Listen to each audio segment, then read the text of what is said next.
Assalamualaikum warahmatullahi wabarakatuh.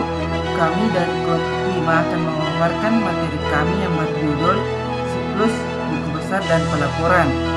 Baiklah, sebelumnya izinkan kami memperkenalkan diri terlebih dahulu.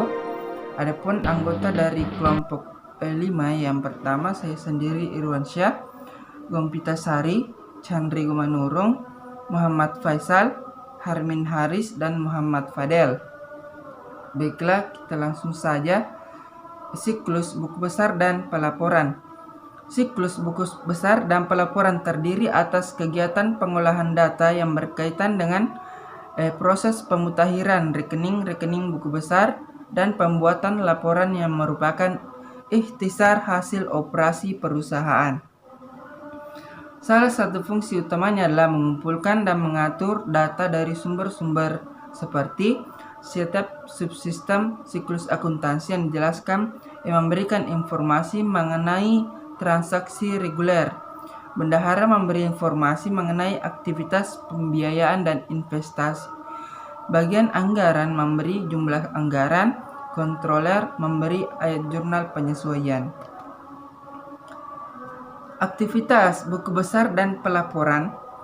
Ada 4 aktivitas dasar yang dilakukan dalam sistem buku besar dan pelaporan untuk menunjukkan sistem online yang umum digunakan untuk melakukan aktivitas-aktivitas tersebut.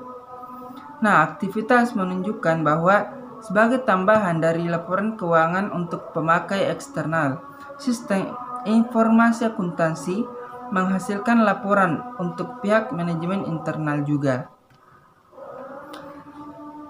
Aktivitas yang pertama yaitu memperbarui buku besar. Aktivitas memperbarui terdiri dari memasukkan ayat jurnal yang berasal dari 2 sumber. Yang pertama, subsistem akuntansi. Setiap subsistem akuntansi yang membuat ayat jurnal untuk diperbarui buku besarnya. Secara teori, buku besar dapat diperbarui setiap saat ketika terjadinya transaksi. Yang kedua, pada saat bagian bendahara membuat ayat jurnal satu persatu untuk memperbarui buku besar di atas transaksi non-rutin, seperti penerbitan atau pengeluaran utang. Adapun aktivitas yang kedua yaitu memasukkan ayat jurnal penyesuaian. Aktivitas kedua ini dalam sistem buku besar adalah memasukkan berbagai ayat jurnal penyesuaian atau AJP. AJP berasal dari kantor controller setelah neraca saldo dibuat. AJP sendiri terbagi dalam 5 kategori dasar. Yang pertama, akrual, pembayaran di muka, perkiraan, penilaian uang, penilaian ulang, dan perbaikan.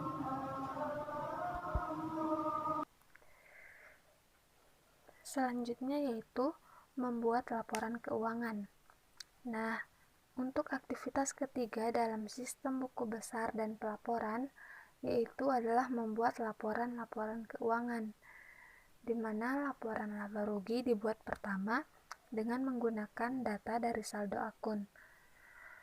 Nah, yang pertama membuat laporan laba rugi yang menggunakan data dari saldo akun pendapatan biaya. Yang kedua, pada poin yang kedua ini terdapat 2 bagian yaitu 1. Penggunaan label file internal dan eksternal untuk melindungi buku besar yang terakhir dari kerusakan tanpa disengaja.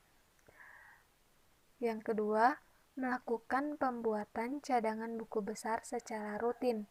Paling tidak 2 salinan cadangan buku besar harus ada. 1 salinan disimpan di luar lokasi perusahaan untuk memberi perlindungan dari bencana besar seperti kebakaran atau gempa bumi.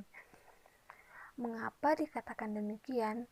Mengapa harus ada minimal 2 salinan cadangan buku besar? Dan mengapa juga harus disimpan di luar lokasi perusahaan salah satunya? Ya alasannya karena contohnya begini, apabila terjadi bencana besar, nah seperti yang dicontohkan yaitu kebakaran, dan dua salinan cadangan buku besar itu dua-duanya tersimpan di dalam lokasi perusahaan. Nah, kalau terjadi kebakaran, otomatis tidak ada cadangan salinan buku besar yang dapat menjadi acuan perusahaan untuk kedepannya. Tetapi kalau ada salah satu salinan cadangan buku besar yang disimpan di luar lokasi perusahaan, setidaknya apabila memang terjadi kebakaran besar, maka perusahaan masih memiliki satu cadangan dari salinan buku besar tersebut. Laporan manajerial. Tahap akhir dari siklus buku besar dan pelaporan adalah pembuatan berbagai macam laporan manajemen. Pada dasarnya laporan manajemen dibagi menjadi dua, yaitu yang pertama laporan kontrol buku besar dan yang kedua anggaran. Laporan kontrol buku besar antara lain berupa daftar jurnal voucher yang diurutkan atas dasar nomor urut, nomor rekening, tanggal, dan daftar saldo rekening. Laporan ini digunakan untuk mengecek ketelitian proses posting. Laporan anggaran digunakan untuk keperluan perencanaan dan penilaian kinerja. Anggaran operasional berisi anggaran pengeluaran dan pendapatan untuk setiap unit dalam organisasi. Anggaran pengeluaran modal menunjukkan rencana arus kas membandingkan estimasi arus kas dengan rencananya dan digunakan untuk menentukan kebutuhan kas. Ya, selanjutnya ancaman dan pengendalian dalam sistem buku besar dan pelaporan. Yang bisa kita lihat dari tabel tersebut, di mana ada beberapa ancaman dalam proses dan aktivitas buku besar. Yang ancaman pertama yaitu kesalahan dalam memperbarui buku besar. Kesalahan yang dibuat sewaktu memperbarui buku besar dapat mengarah pada pembuatan keputusan yang tidak benar berdasarkan informasi salah yang terdapat dalam laporan kinerja keuangan. Adapun ancaman yang kedua berkaitan dengan akses tanpa otorisasi di buku besar. Nah, ada beberapa pengendalian terhadap ancaman ini. Pertama, ID dan paspor pemakai hanya pembaca akses dan buku besar. Sistem tersebut akan memeriksa keberadaan kedeoteriasisasi yang valid untuk setiap catatan voucher jurnal yang memasukkan transaksi tersebut ke buku besar. Adapun ancaman yang ketiga itu kehilangan atau kerusakannya data buku besar. Dalam menyediakan cadangan dan prosedur pemulihan dari bencana yang memadai untuk melindungi aset.